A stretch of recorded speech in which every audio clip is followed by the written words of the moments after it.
sei quanto aos irmãos, mas ouvindo essa canção, eu voltei no tempo aí uns 40 anos, né?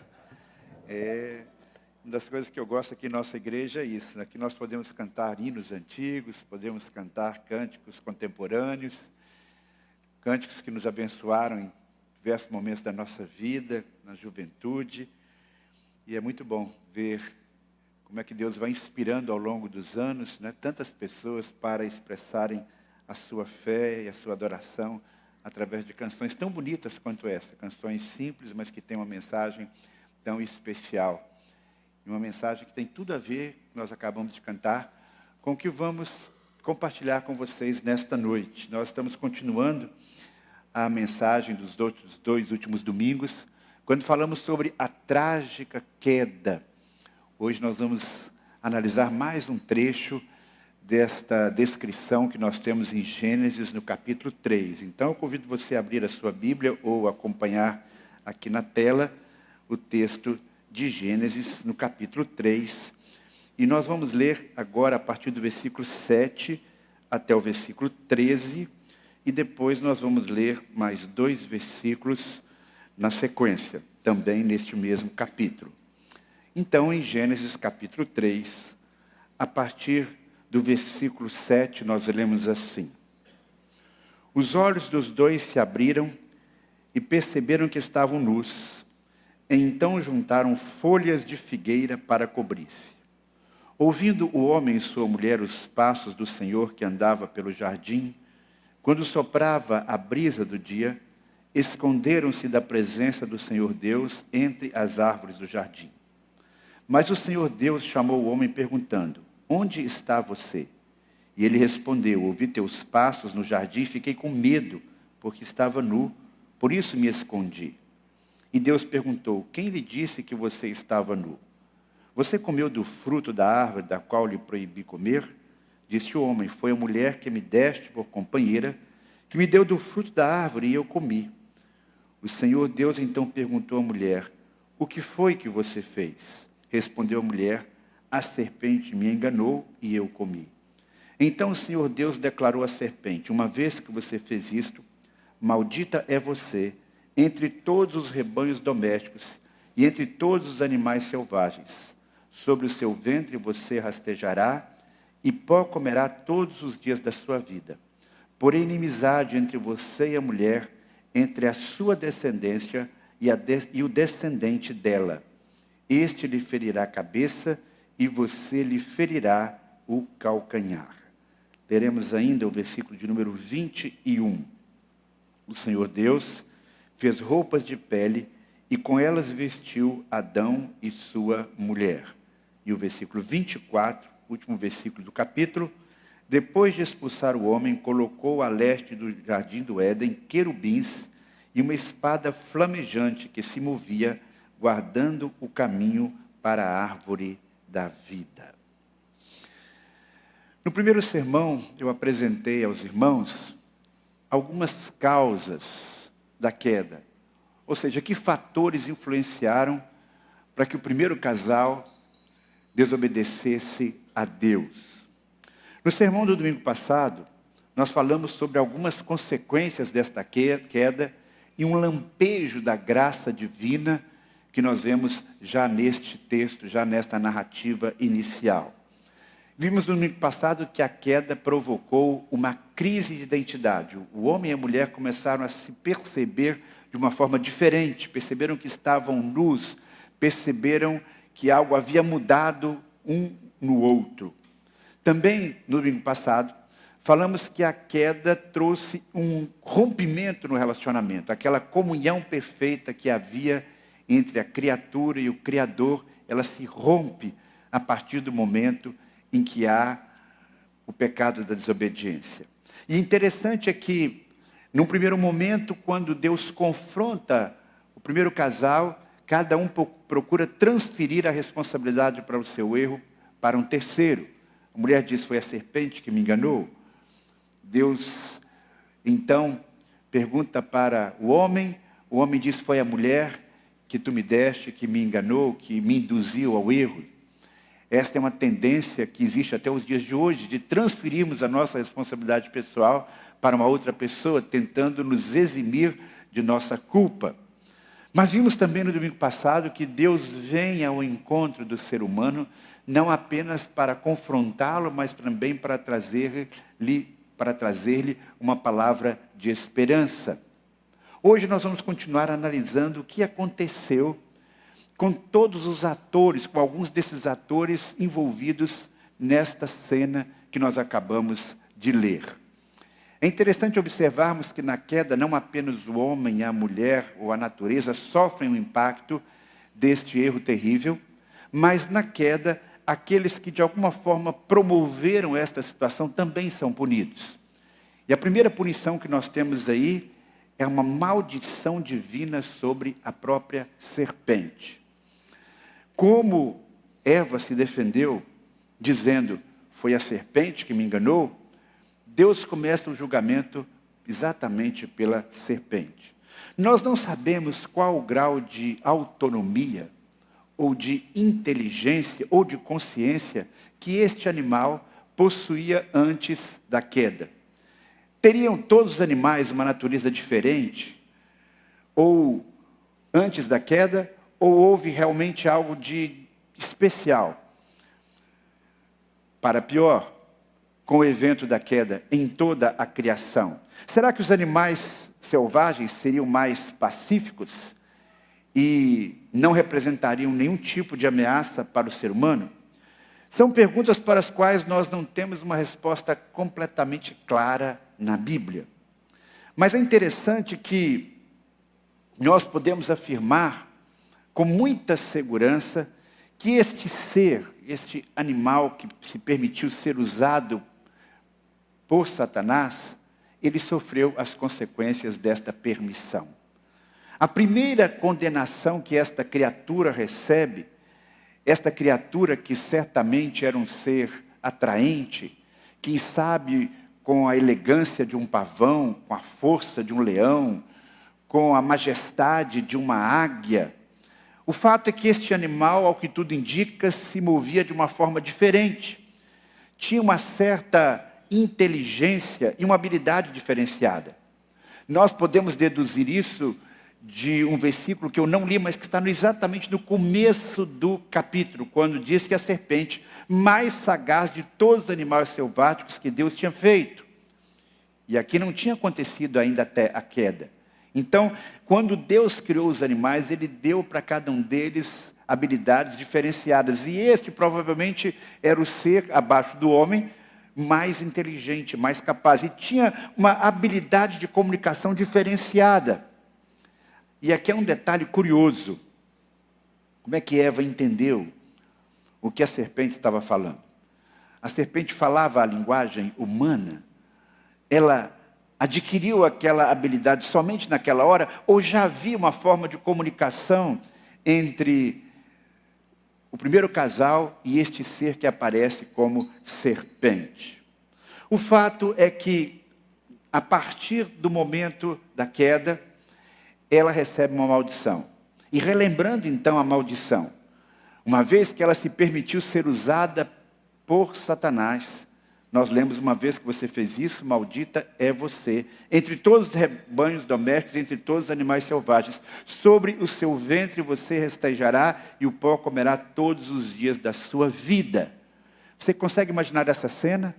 Ali um animal lindo, talvez um animal com patas, ou quem sabe um animal até alado, conforme sugerem alguns teólogos. E de repente, como assim num filme que a gente vê, que tem uma mudança, aquele animal bonito se transforma em uma serpente, como nós conhecemos hoje. Eu posso imaginar que o primeiro casal recuou, assustado, quando viu aquela cena. E o próprio Satanás também ficou atemorizado. Ele percebeu que algo de muito sério tinha acontecido, que haveria uma consequência. E a serpente, então, na forma que nós conhecemos, foi esse animal amaldiçoado por Deus, porque de alguma maneira ele se permitiu ser usado, ele percebeu que o seu corpo recebesse uma incorporação maligna. É difícil entender como isso aconteceu. E a partir então, este animal se tornou um animal extremamente repulsivo e agressivo. Não é verdade que a maioria das pessoas tem medo de cobra, foge da cobra, ou sente assim um mal-estar? Essa é a tendência que a maioria de nós tem. Você pega uma pedra, você pega um pau, você foge. Mas a sequência do texto indica que este ser que recebe de Deus uma condenação de rastejar, não apenas este animal, essa criatura é amaldiçoada, mas o que está por trás, o próprio diabo que encarnou nessa serpente também recebe a sua sentença. E a sequência da sentença, então, se aplica ao diabo. Porém, inimizade entre você e a mulher, entre a sua descendência e o descendente dela, este lhe ferirá a cabeça e você lhe ferirá o calcanhar. Então, além desta criatura, que hoje conhecemos como serpente, sofre as consequências, muda a sua forma física, recebe uma condenação de viver comendo poeira, rastejando sobre a terra. Nós temos por trás aquele que encarna neste ser o próprio diabo. E o texto revela então que vai haver um conflito permanente entre a descendência da serpente e o descendente da mulher. Um dos pontos muito interessantes deste texto que eu estava estudando, e confesso que eu me apercebi disso agora, estudando sobre isso, é que no livro aqui de Gênesis, nessa descrição da queda, não aparece o nome diabo, não aparece o nome Satanás, aparece apenas o nome serpente. E até alguns teólogos mais liberais, ou alguns teólogos judeus que questionam, será que essa serpente de fato é o diabo? Será que não é um outro ser que induziu o ser humano ao pecado?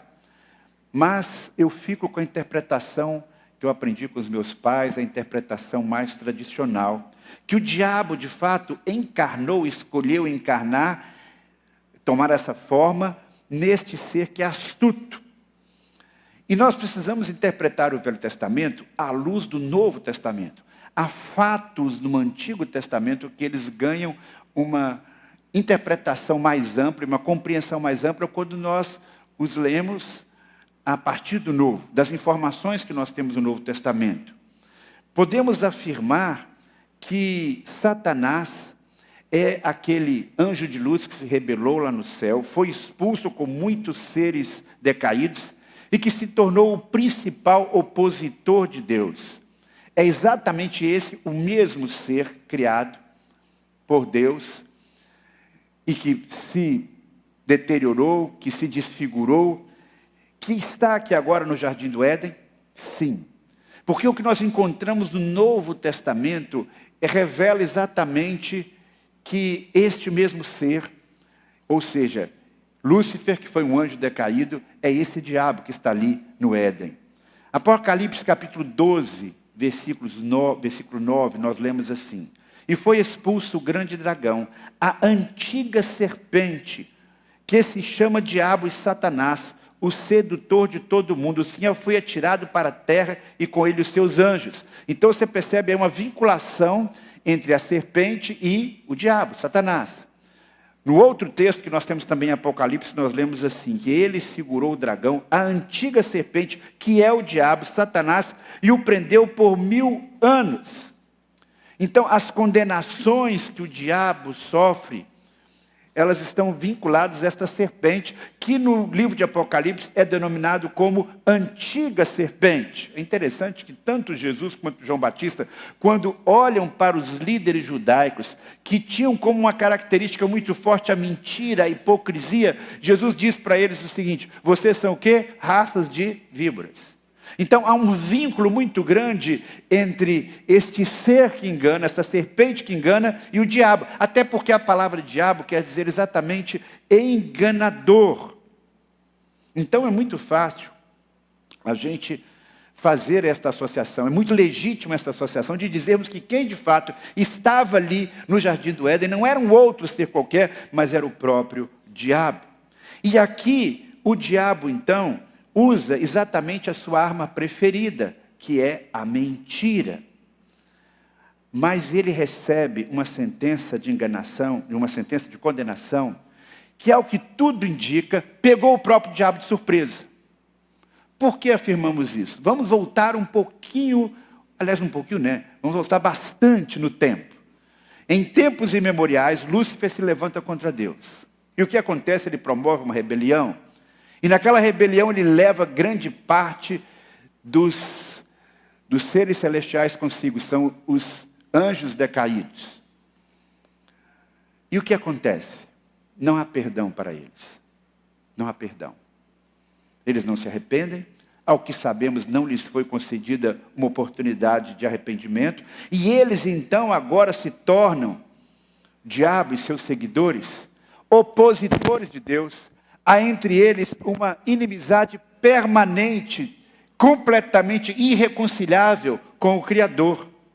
Agora, quando Deus cria o mundo e prepara aquele ambiente maravilhoso e coloca lá o primeiro casal e vai se relacionar com ele, Satanás tenta fazer com eles o mesmo que fez em tempos imemoriais com aqueles anjos decaídos. Ou seja, levantá-los contra o Criador.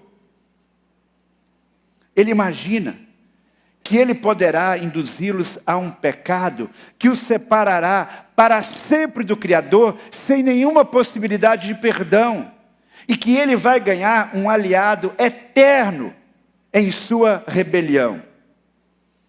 Mas a sentença de condenação aqui indica algo diferente daquilo que tinha acontecido anteriormente. O diabo não terá um aliado permanente, ou não terá todos os que caíram como sendo seus aliados permanentes. Nem todos os afetados pelo pecado se tornarão inimigos de Deus de forma irremediável, por toda a eternidade, como aconteceu com os anjos decaídos. Contra Satanás se levantará uma descendência que não aceita o seu domínio. Se levantará um descendente que vai formar também um grande exército, que se coloca contra ele. E ele é informado que vai haver então uma guerra espiritual, que uma força se levantará contra ele, descendente da mulher. Deus explica que esse conflito entre o diabo e esta força, ou esse descendente dele, vai desenvolver um conflito que durará por muitos e muitos anos. Eu creio que o diabo não sabia desse plano de Deus, desta provisão de Deus. E ele prediz, ou seja, Deus prediz, que esse conflito que vai atravessar os séculos, culminará com sofrimento. Um sofrimento maior por parte de Satanás, do que para o descendente da mulher. Pois haverá um único vencedor. Voltemos ao texto de Gênesis 3,15. E porém inimizade entre você e a mulher, entre a sua descendência e o descendente dela. Este lhe ferirá a cabeça e você lhe ferirá o calcanhar. Deus diz, este lhe ferirá o calcanhar, desferindo um golpe mortal da serpente. Enquanto você lhe ferirá o calcanhar. Ou seja, não tem como escapar desta ferida. A serpente só poderia ferir até um certo ponto. A serpente pode ferir apenas o calcanhar. Isso é uma realidade tanto no animal, que é a serpente fisicamente, quanto no plano espiritual. Uma cabeça esmagada leva à morte, leva à destruição. E é contrastado com um calcanhar que é afetado, que é ferido, e na verdade no original quer dizer é esmagado, mas que pode ser curado. A parte mais alta não está ao alcance da serpente, que é a cabeça, que é o coração. Ela pode fixar os seus dentes, as suas presas, apenas numa determinada parte, onde há a possibilidade, inclusive, muito maior de cura e de restauração, se tratada no devido tempo. Então nós temos aqui, nesse texto de Gênesis capítulo 3, versículo 15, aquilo que os teólogos chamam de proto-evangelho. Ou seja, a profecia messiânica. Uma profecia que vai se cumprir em Jesus Cristo. Esta descendência da mulher a que se refere aqui é o próprio Senhor Jesus. Seu calcanhar é atingido temporariamente, ele sofre, ele padece. Mas a partir desta batalha, neste embate, ele tem a vitória. Porque a morte de Cristo é o golpe que começa a esmagar a cabeça da serpente. O veneno da serpente está alojado em sua cabeça. E uma contusão nesta parte é fatal. Assim será fatal o golpe que Satanás vai receber do Senhor Jesus. E o que aconteceu com Cristo? O que aconteceu com Jesus Cristo ali na cruz? Colossenses 2, 14 e 15. Cristo nos perdoou todas as transgressões e cancelou a escrita da dívida. Mas além disso, ele removeu pregando na cruz, tendo despojado os poderes e autoridades, fez deles um espetáculo público, triunfando sobre eles na cruz. Está se referindo aqui aos poderes demoníacos, a uma vitória. Esta profecia de Gênesis 3,15, ela começa a se efetivar na cruz e ela vai se consolidar no futuro. A vitória final ainda não ocorreu, mas esta profecia já começou a ser cumprida a partir da vitória de Jesus ali na cruz, quando ele começa a esmagar a cabeça da serpente. Todos os que se apropriam deste benefício de Jesus entram então para o reino da luz, deixando o reino das trevas. Este é o resultado da queda. É como se Deus estivesse dizendo para Satanás naquele momento: você venceu agora essa batalha, mas você não vencerá a guerra. Você foi vitorioso enganando a mulher, mas exatamente da semente da mulher vai vir um que vai esmagá-lo e que será vitorioso sobre você. Este é Jesus Cristo. Esta vitória ainda não foi definitiva, porque Satanás ainda continua vivo e ativo no planeta Terra. Mas ele sabe qual é o seu destino. Ele sabe que não tem chances de vencer. O apóstolo Paulo, escrevendo sobre este assunto, diz aos cristãos de Roma: e o Deus de paz, em breve, esmagará Satanás debaixo dos pés de vocês. Amém?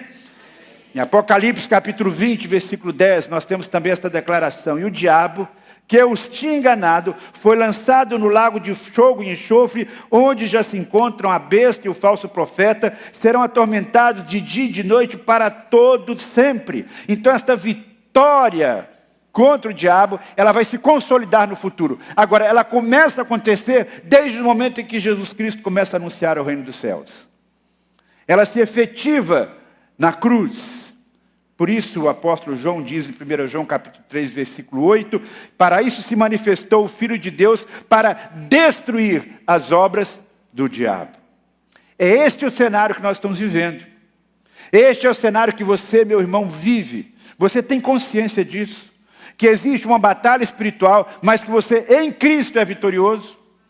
Você tem essa consciência de que você tem a certeza da vitória, por maior que seja o embate? Uma pessoa que não conhece as verdades de Deus não tem essa consciência. Ela se sente muitas vezes derrotada pelas circunstâncias da sua vida. Ela acha que o mundo não tem jeito.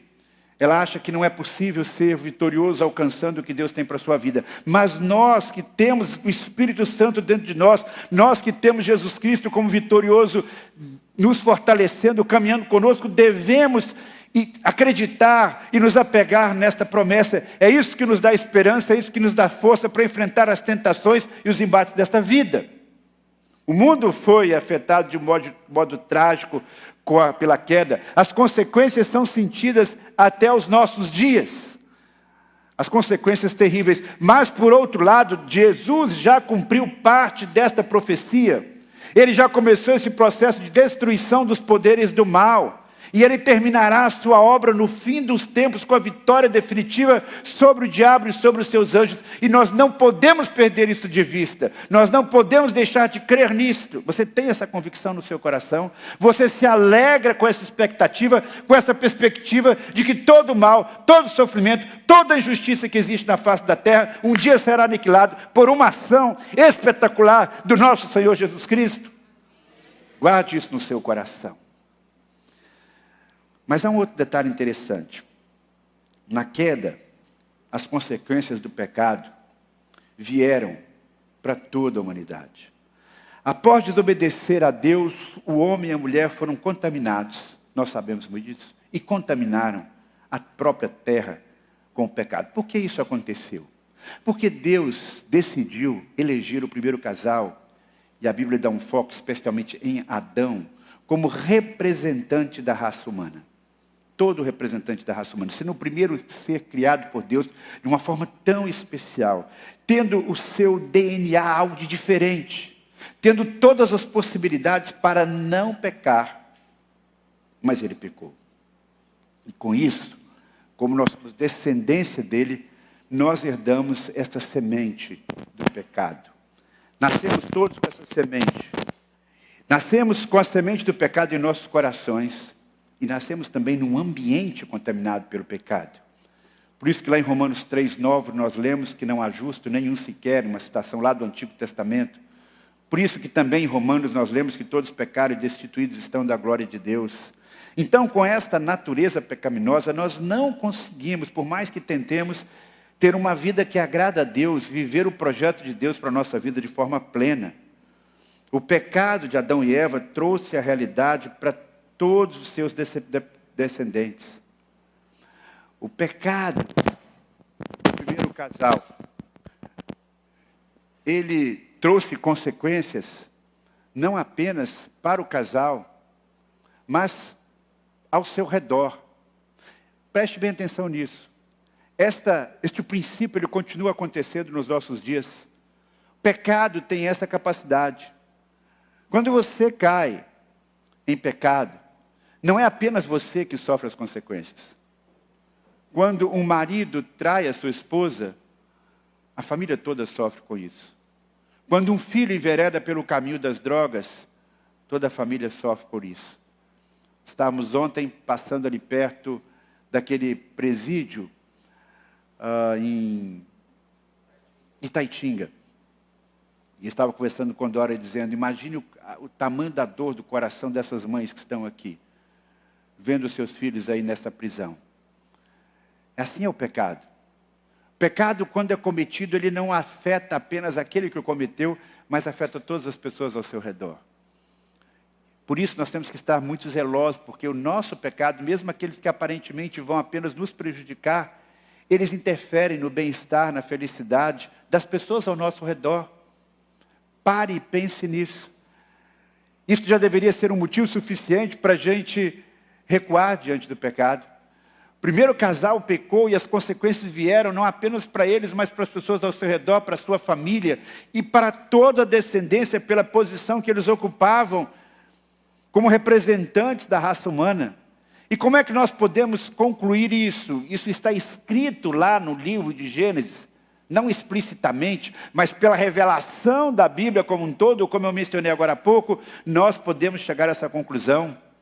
O apóstolo Paulo, aqui iluminado pelo Espírito Santo de Deus, traz à luz esta realidade. Ele diz lá em Romanos capítulo 5, versículos 12 e 13, portanto, da mesma forma como o pecado entrou no mundo por um homem, pelo pecado a morte, assim também a morte veio a todos os homens, porque todos pecaram, pois antes da lei ser dada, o pecado já estava no mundo.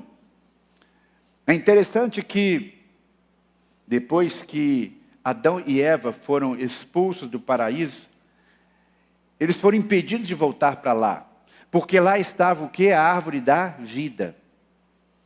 Então eles perderam a possibilidade de ter a vida. Havia uma árvore que eles podiam comer do fruto, mas que agora estava vedada para eles. E a sentença de morte, então, atingiu toda a humanidade. Talvez alguém pense, pastor, mas isso não é justo. Sou eu que pago pelo pecado de Adão e Eva?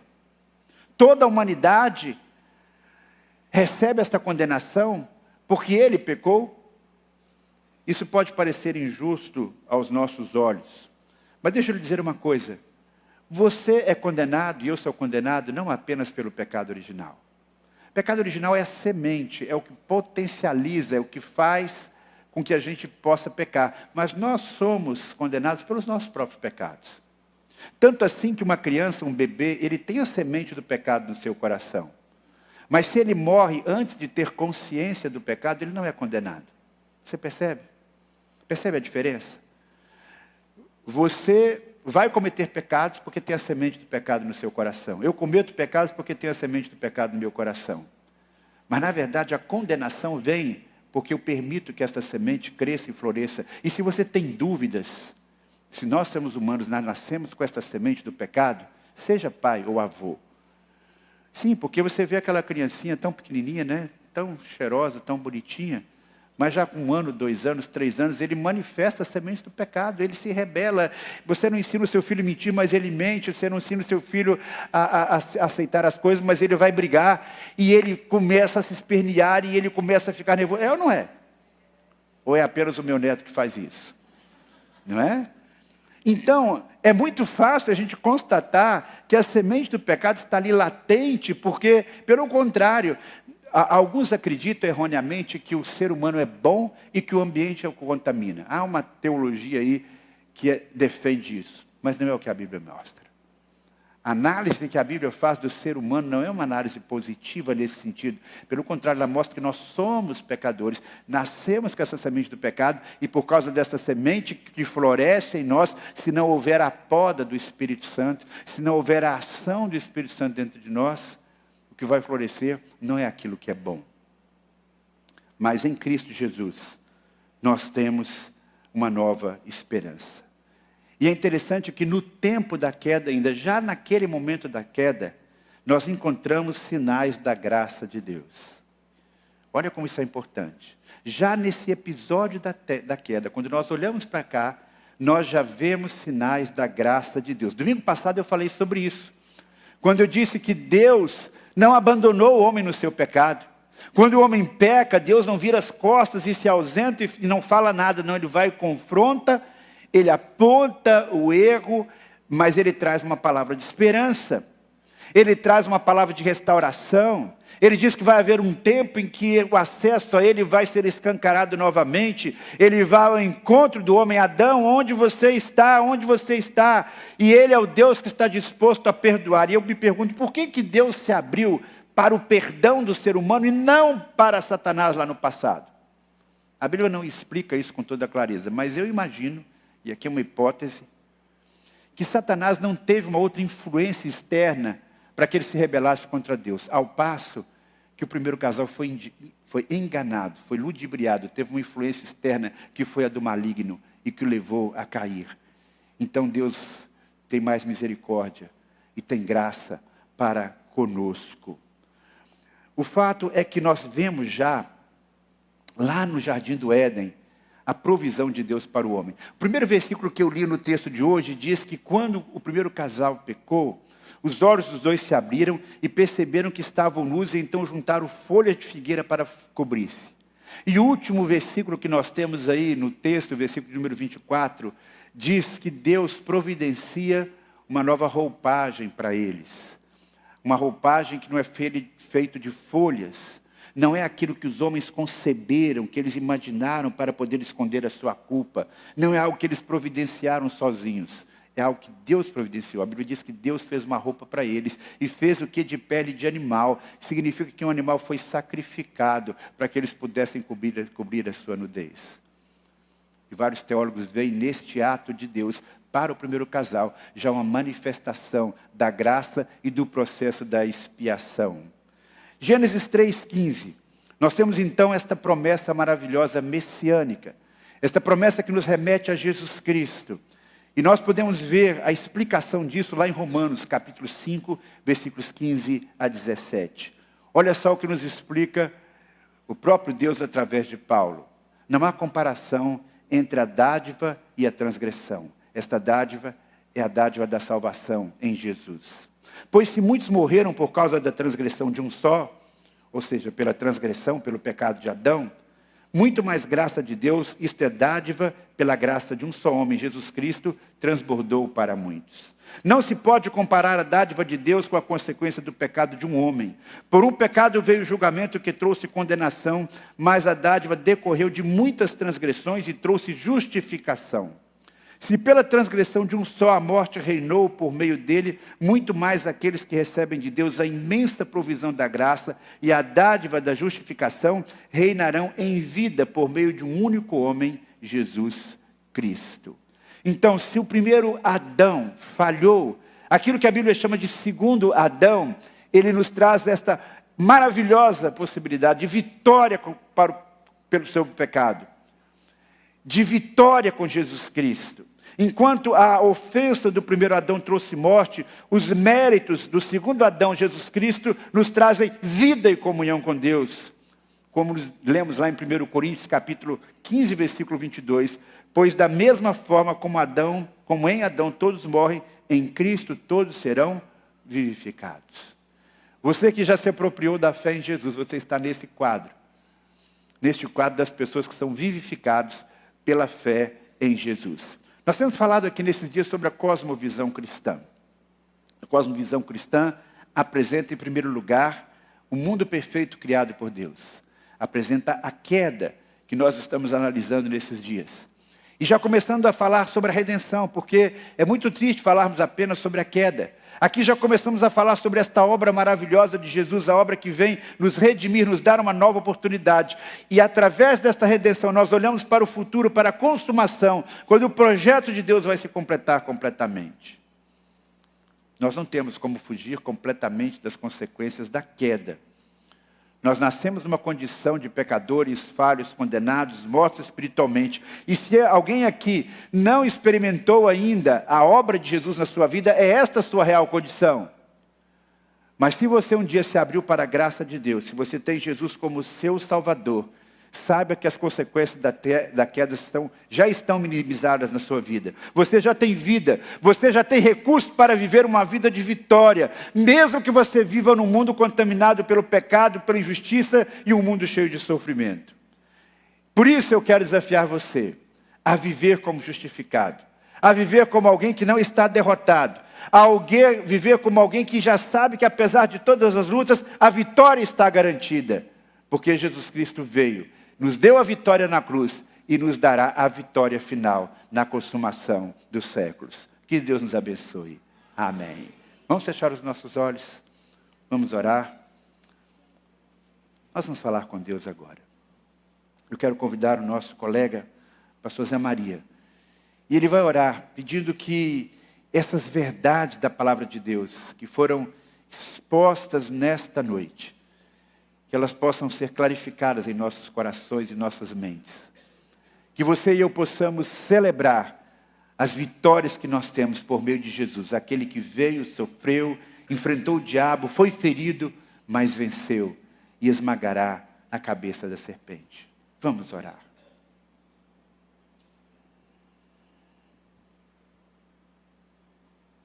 Querido Deus e Pai, nós, neste momento, estamos diante de Ti, na Tua presença, para reconhecer que somos fracos, que somos falhos, que somos carecedores da Tua graça, do Teu amor, da Tua misericórdia. Senhor Deus, nós somos originários do pecado, nós por vezes cedemos à tentação, pecamos, caímos, Te entristecemos, mas, Pai, nós não queremos continuar caídos, nós precisamos da Tua misericórdia. Amém, Senhor. Eu te peço, Deus, que o Senhor venha com o Teu amor, com a Tua graça, cobre-nos, ó Pai, com o Teu manto sagrado, que nós possamos, Senhor Deus, ser justificados por Ti, que nós possamos entender, Deus, que só em Ti há salvação. Amém, Senhor. Que apesar, Senhor Deus, de tantos apelos do mundo, de tantas facilidades que o mundo nos oferece, nós precisamos nos ligar em Ti, pedir que o Senhor nos abençoe, nos guarde, nos proteja, e que nós tenhamos força espiritual, força moral,